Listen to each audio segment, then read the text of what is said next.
சிவாய நம. திருச்சிற்றம்பலம். உலகெலாம் அறிந்தோதற்கரியவன் நிலவுலாவிய நிர்மலி வேணியின் அழகில் ஜோதியன் அம்பலத்தே ஆடுவான் மலர் சிலம்படி வாழ்த்தி வணங்குவோம். பச்சை மலைபோல் மேனி பவளவாய் கமலச்செங்கன் அச்சுதா அமரரேரி ஆயர்தம் கொழுந்தே என்னும் இச்சுவை தவிர யான்போ இந்திர லோகம் ஆளும் அச்சுவை பெரிதும் வேண்டின் அரங்கமான அருளானேன். எல்லாம் வல்ல அரங்கநாத பெருமானுடைய பாதங்களை பணிந்தேத்தி அம்மையப்பனாக விளங்கக்கூடிய உமா மகேசனுடைய பாதார விந்தங்களையும் சரணடைந்து என்னுடைய குருநாதர் பாதார விந்தங்களையும் பணிந்து ஏத்தி அருள் செய்து என்னுடைய உபாசனை தேவதை ஸ்ரீ ஸ்ரீ வாராகி அம்பாளுடைய பாதார விந்தங்களையும் சரணடைந்து உலகம் முழுவதும் வாழக்கூடிய அன்பார்ந்த நேயர்களுக்கு உங்கள் தாம்பரம் ஈசநேசனுடைய முதற்கண் நமஸ்காரங்கள். அன்பார்ந்த கடகராசி அன்பர்களே, அன்பார்ந்த கடகராசி அன்பர்களே, நாம் இப்பொழுது காண இருக்கின்ற தலைப்பு டிசம்பர் மாத ராசி பலன்கள். இந்த டிசம்பர் மாதம் கடகராசிக்கு எப்படி இருக்கும்? கடகராசியை பொறுத்தவரையிலே இந்த மாதம் ஒரு நல்ல மாதமாக அமைகிறது. பொதுவாக கடகராசி அன்பர்களுக்கு பலவிதமான பிரச்சனைகள். ஒரு பக்கம் எந்த கடகராசி அன்பர்களுக்கெல்லாம் குடும்பம் சௌக்கியமாக சௌரியமாக சந்தோஷமாக இருக்கோ அந்த கடகராசி அன்பர்களுக்கெல்லாம் தொழிலில் வருமானத்தில் பிரச்சனைகள் இருக்கும். அல்லது எந்த கடகராசி அன்பர்களுக்கு வருமானம் நல்லா இருக்குது சாமி, தொழிலில் நல்லா இருக்குது சாமி, ஜாப் நல்லா இருக்குது, ஒன்றும் குறைவில்லைன்னு சொல்கிறாங்களோ அவங்களுக்கு குடும்பம் ஆரோக்கியம் சம்மந்தப்பட்டதில் பிரச்சனைகள் இருக்கும். அப்போ ஏதேனும் இது இருந்தால் அது இருக்காது, அது இருந்தால் இது இருக்காது அப்படிங்கிற மாதிரி ஏதேனும் ஒரு பாவம் அல்லது ஒரு பாக்கியம் அங்கே தட்டுகிறது, குற்றங்களை ஏற்படுத்துகிறது. இது காலதோஷத்தால் ஏற்பட்ட ஒரு விஷயம். ஏன் கடகராசிக்கு மட்டும் எப்படி நடக்குது அப்படின்னு கேட்டிங்கனாக்கா, மற்றவங்களுக்கு தான் நடக்குதா? அப்போ கடகராசியை பொறுத்தவரையில் ஏதோ ஒரு பாவம் குறையை ஏற்படுத்துகிறது அல்லது தோஷத்தை ஏற்படுத்துது அப்படின்னு தான் சொல்லணும். அதுக்கு என்ன காரணம்? கடகராசியை பொறுத்தவரையில் கண்டகச்சனி அப்படின்னு சொல்கிறோம். இந்த குரு பெயர்ச்சிலாம் நடந்தது சாமி, இந்த குரு பெயர்ச்சிலாம் கடகத்துக்கு நல்லது செஞ்சுது அப்படின்னு சொன்னாங்களே, அப்போ குரு பகவான் எங்களுக்கு நன்மை செய்யவில்லையா அப்படின்னு கேட்டாங்க. ஆமாம் கடகராசி அன்பர்களே, இந்த குரு பெயர்ச்சி ஒரு 20-30% தான் கடகராசிக்கு நன்மையை செய்தது என்பது தான் உண்மை. சும்மாவது உங்களுக்கு 80% 90% அப்படின்லாம் சொன்னாக்கா நம்பாதீங்க. ஏன்னா உங்களுடைய உண்மையான சூழ்நிலை என்ன என்பதை அறிந்து அதுக்கு உண்மையை சொல்கிறது தான் பெட்டராக இருக்குமே தவிர பொய் சொல்லி அல்லது சந்தோஷத்துக்காக பொய் சொல்லி பிழைக்கக்கூடாது. அப்படி பார்க்கின்ற பொழுது கடகராசி என்பதிலே கண்டக சனி என்பது ஒன்றும் பயப்படுறதோ கண்டத்தை ஏற்படுத்துவதோ அல்ல. கண்டம்னு இருந்தால் எப்படி ஒரு மனசில் ஒரு பயம் இருக்குமோ அந்த பயத்தை உண்டு பண்ணுவது, அதுக்கு சமமான குற்றங்களையோ அல்லது அது சமமான பயத்தை உருவாக்குவதே அந்த கண்டக சனியுடைய வேலையாக அமைகிறது. அது குடும்ப பிரச்சனையாக இருக்கலாம், பணப்பிரச்சனையாக இருக்கலாம், தொழில் பிரச்சனையாக இருக்கலாம், கடன் வாங்கின பிரச்சனையாக இருக்கலாம், கடன் கொடுத்த பிரச்சனையாக இருக்கலாம். இப்படி ஏதேனும் ஒரு கண்டத்துக்கு சமமான மனபயத்தை உருவாக்குவது தான் அந்த நேர காலத்தினுடைய அர்த்தமாக பொருளாக அமைகிறது கடகராசி நேயர்களே. இதில் சனியுடைய பார்வை அந்த விதி என்று சொல்லக்கூடிய வர்ணிக்கக்கூடிய கர்மகாரகன் என்று வர்ணிக்கக்கூடிய சனி பகவானுடைய பார்வை நேரடியாக தனிப்பட்ட முறையில் எந்த ஒரு சுப கிரகங்களுடைய பார்வையும் இல்லாமல் சனியுடைய பார்வையை மட்டும் இந்த கடகராசி பெறுகிறார்கள். அந்த கடகராசியுடைய தனிப்பட்ட பார்வையை பெறுகின்ற காரணத்தினால்தான் அந்த கடகத்திற்கு இந்த கஷ்டங்கள் சிரமங்கள் ஏற்படுகிறது. கடகராசி நேயர்களே, ஓகே சரிங்க. கடகராசி நேயர்களே, இந்த கண்டக சனி அது இதுன்னு சொல்லி ரொம்ப பயப்பட தேவைய அவசியம் இல்லை. பொதுவாக யாருக்கெல்லாம் ஜாதகம் வலுவாக இருக்குதோ, தசாபுத்தி வலுவாக இருக்குதோ, அவங்களாம் இந்த கண்டகச்சனி அது இதுன்னு பார்த்து எதுவும் பயப்பட வேண்டிய அவசியம் இல்லை.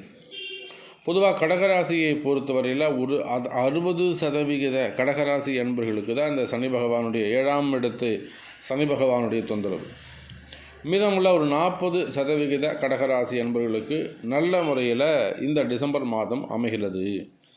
அப்போ எந்த இடத்துலலாம் இந்த கடகராசி அன்பர்கள் கவனமாக இருக்க வேண்டும் என்று சொன்னால், ஃபேமிலி செக்டரில் ரொம்ப கவனமாக இருக்கணும். கணவன் மனைவி ஒற்றுமை, பெற்றோர்கள், குடும்பம், பிள்ளைகள், இப்படி நீங்கள் எந்த நிலையில் இருந்தாலும், என் பையன் சொல்கிற பட்சம் கேட்க மாட்டேங்கிறான் சாமி, என் பொண்ணு இப்படியே சொல்கிற பட்சம் கேட்க மாட்டேங்க சாமி, என்னையே எதிர்த்து பேசுகிறாங்க, பொண்ணு வேறு இடத்துக்கு போகுது, அதாவது பையன் வந்து வேறு இன்னொரு இடத்துல வந்து காதலிக்கலாம், இந்த மாதிரியான நிறைய விஷயங்கள் ஒரு ஃபேமிலியிலும் ஒரு டிஃப்ரெண்ட்டான ஒரு ஸ்டோரி இருக்கும்.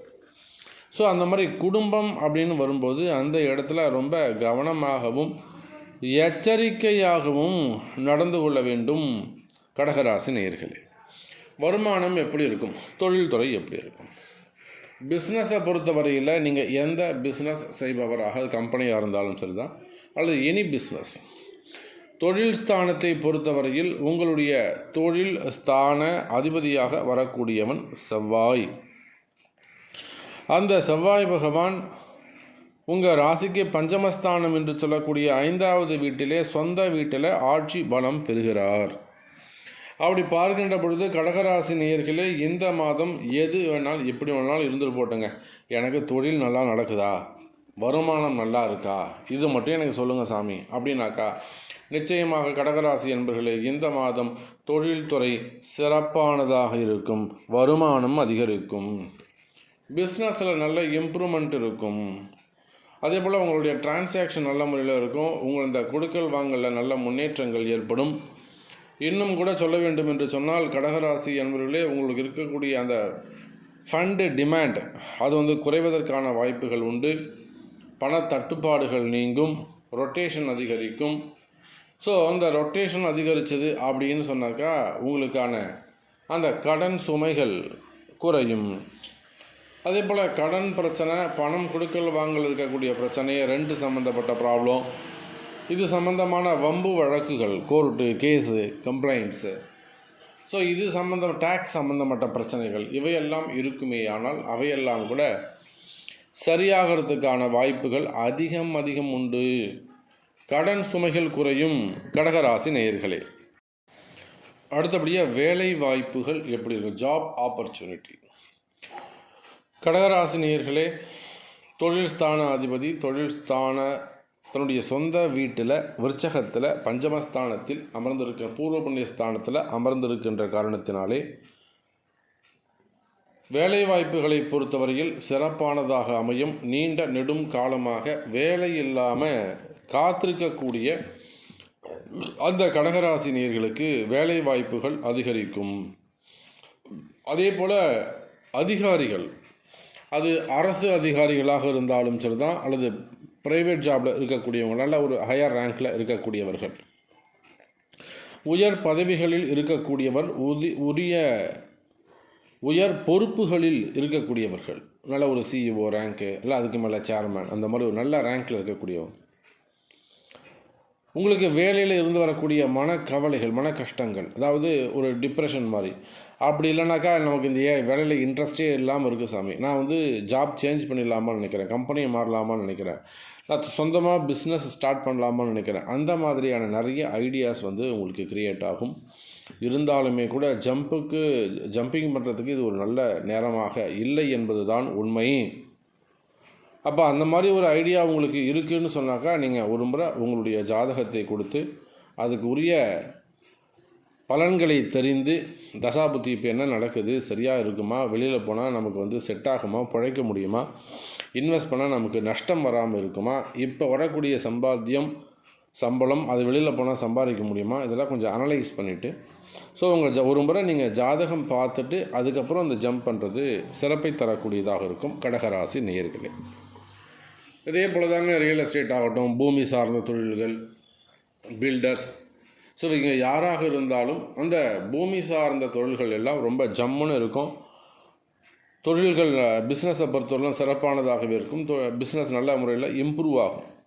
ஏன்னா செவ்வாய் 5வது வீட்டில் சொந்த வீட்டில் உட்கார்ந்துருக்கிறார். அதே போல் உங்கள் தொழில் சம்பந்தமான வம்பு வழக்குகள் ஏதேனும் இருக்குமே ஆனால், அதாவது பையருக்கும் உங்களுக்கும், ஸோ நம்ம ஜேவியில் ஏதாவது ப்ராப்ளம் இருக்குது அந்த மாதிரிலாம் சொன்னீங்கன்னாக்கா நிச்சயமாக அது லேண்ட் ஓனருக்கும் உங்களுக்கு தான் ப்ராப்ளம் இருக்குன்னா அதெல்லாம் வந்து சரியாகிறதுக்கான சான்சஸ் உண்டு. உங்களுக்கு இருக்கக்கூடிய அந்த தொழில் போட்டிகள், தொழில் எதிரிகள் இவையெல்லாம் விலகும் கடகராசி நேயர்களே. அப்போ எதிரிகளை சமாளிப்பதற்கு கட்டாயம் நீங்கள் உரிய பரிகாரங்கள், பிராயச்சித்தங்கள் உங்கள் ஜாதகத்தை கொண்டு தெரிஞ்சு அதை நீங்கள் செய்து கொள்வது பாதுகாப்பானதாக இருக்கும். அடுத்தபடியாக திருமண யோகம். திருமண யோகத்தை பொறுத்தவரையில் இந்த மாதம் ஒரு சிறப்பான மாதமாக அமைகிறது. ராசிக்கு 7ல் சனி பகவான் இருக்கார் அப்படின்னு சொன்னாலுமே கூட செவ்வாய் மங்களகாரனுடைய தொடர்பு அங்கே ஏற்படுகிறது. ஸோ எப்படி பார்த்தாலும் திருமண யோகம் உண்டு. விதிப்படி உங்களுக்கு நடக்க வேண்டிய திருமண யோகங்கள் உண்டு. அதே போல் 5ஆம் வீட்டில் இருக்கக்கூடிய செவ்வாய் கணவருக்கு இருக்கக்கூடிய குறைபாடுகள் எல்லாம் விலகி, மனைவிக்கு பெண்களுக்கு எந்த குறையும் இல்லை, கணவனுக்கு தான் கொஞ்சம் ப்ராப்ளம் இருக்குது அப்படின்னாக்கா அந்த மாதிரி தம்பதிகளுக்கெல்லாம் குறைபாடுகள் நீங்கி குழந்தை பாக்கியம் பெறுவதற்கான ஒரு அற்புதமான மாதமாக இந்த மாதம் அமைகிறது. அதே போல் குறிப்பாக அரசியலை பொறுத்தவரையில் அரசியலில் வெற்றி பெறக்கூடிய ஒரு உன்னதமான வாய்ப்பு இந்த டிசம்பர் மாதம். தோல்விகளை எல்லாம் நான் ஒரு 2 கோடி செலவு பண்ண சாமி, ஆனால் நான் தோத்துட்டேன், ஆனால் அது மீண்டும் நான் வந்து சம்பாதிக்க முடியுமான்னு கேட்டால் நிச்சயமாக உங்களால் முடியும். அதுக்கான வாய்ப்புகள் நிச்சயமாக உங்கள் கழகத்தின் மூலமாக, உங்கள் கட்சி மூலமாக உங்களுக்கு கிடைக்கும். ஸோ அரசியலுக்கு பொறுத்தவரையில் ஆப்பர்ச்சுனிட்டிஸ் அதிகமானதாகவே இருக்கும். ஸ்ரீ குபேரன் டிவியை பார்த்தமைக்கு நன்றிகள். மேலும் இது போன்ற தகவல்களை தெரிந்து கொள்ள ஸ்ரீ குபேரன் டிவியை சப்ஸ்கிரைப் செய்யுங்கள். மறக்காமல் பெல் ஐக்கானை கிளிக் செய்யுங்கள்.